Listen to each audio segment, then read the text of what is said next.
ತಡರಾತ್ರಿ ಹೊತ್ತಲ್ಲಿ ಖರ್ಗೆ ಜೊತೆ ಸೀಕ್ರೆಟ್ ಮೀಟಿಂಗ್ ಮಾಡಿದ ಡಿಕೆ. ನವೆಂಬರ್ ಕ್ರಾಂತಿಗೆ ಮುನ್ನುಡಿ ಇಟ್ಟರ ಉಪಮುಖ್ಯಮಂತ್ರಿ.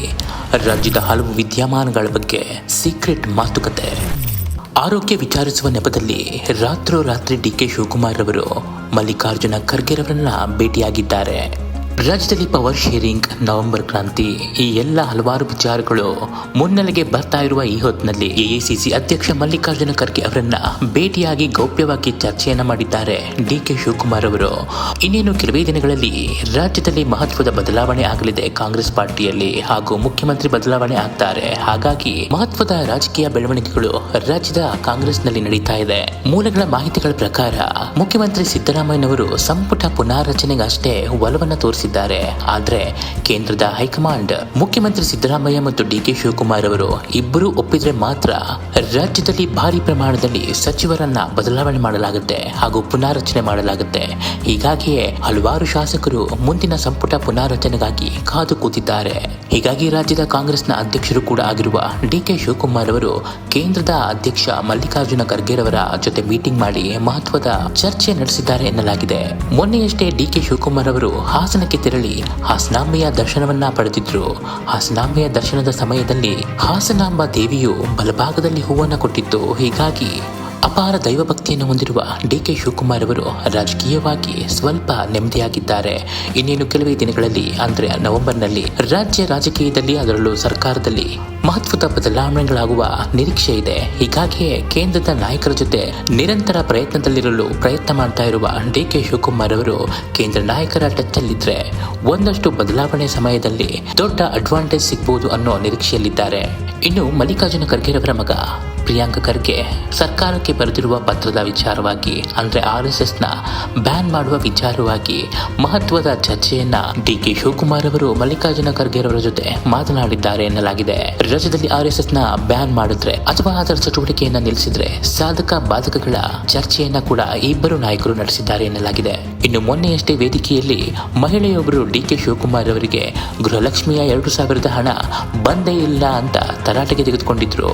ಇದರಿಂದ ಸ್ವಲ್ಪ ಸಿಟ್ಟಿಗೆದ್ದಂತಹ ಡಿಕೆ ಶಿವಕುಮಾರ್ ಅವರು ಮಹಿಳಾ ಮತ್ತು ಮಕ್ಕಳ ಕಲ್ಯಾಣ ಸಚಿವೆ ಲಕ್ಷ್ಮಿ ಹೆಬ್ಬಾಳ್ಕರ್ ಅವರ ವಿರುದ್ಧ ಸ್ವಲ್ಪ ಗರಂ ಆಗಿದ್ದಾರೆ ಎನ್ನಲಾಗಿದೆ. ಇನ್ನು ರಾಜ್ಯದಲ್ಲಿ ಬಹುತೇಕ ಸಚಿವರುಗಳು ತಮ್ಮ ಸ್ಥಾನವನ್ನ ಎಲ್ಲಿ ಕಳೆದುಕೊಳ್ಬೇಕಾಗುತ್ತೋ ಅನ್ನುವ ಭೀತಿಯಲ್ಲಿ ತೆರೆಮರೆಯಲ್ಲಿ ಕಸರತ್ತುಗಳನ್ನ ನಡೆಸ್ತಾ ಇದ್ದಾರೆ. ತಮ್ಮ ಸಚಿವ ಸ್ಥಾನವನ್ನ ಹೇಗಾದ್ರೂ ಮಾಡಿ ಇನ್ನು ಉಳಿದಿರುವ 2.5 ವರ್ಷದ ಅವಧಿಗೆ ಉಳಿಸಿಕೊಳ್ಳಲೇಬೇಕು ಅನ್ನುವ ಅನಿವಾರ್ಯತೆಗೆ ನಿಂತಿದ್ದಾರೆ. ತಮ್ಮ ನಾಯಕರುಗಳ ಬಳಿ ಸಖತ್ ಲಾಬಿ ಮಾಡ್ತಾ ಇರುವ ಹಲವಾರು ಸಚಿವರುಗಳು ಮೇಲ್ನೋಟಕ್ಕೆ ಸಚಿವ ಸಂಪುಟ ವಿಸ್ತರಣೆ ಆದ್ರೆ ನಾನು ಸಚಿವ ಸ್ಥಾನವನ್ನ ಬಿಟ್ಕೊಡ್ತೀನಿ ಅಂತ ಮಾಧ್ಯಮದ ಮುಂದೆ ಹೇಳ್ತಿದ್ದಾರೆ ಹೊರತು ತೆರೆ ಹಿಂದೆ ಸಚಿವ ಸ್ಥಾನ ಭದ್ರಪಡಿಸಿಕೊಳ್ಳೋದಕ್ಕೆ ಏನೇನ್ ಮಾಡಬೇಕು ಎಲ್ಲವನ್ನ ಮಾಡ್ತಿದ್ದಾರೆ. ಸಿಎಂ ಬದಲಾವಣೆಯ ಈ ಸಂದರ್ಭದಲ್ಲಿ ಸಿಎಂ ಸಿದ್ದರಾಮಯ್ಯನವರ ಆಪ್ತ ಸಚಿವ ಜಮೀರ್ ಅಹಮದ್ ಖಾನ್ ರವರು ಒಂದು ಹೇಳಿಕೆಯನ್ನ ಕೊಟ್ಬಿಟ್ಟಿದ್ದಾರೆ.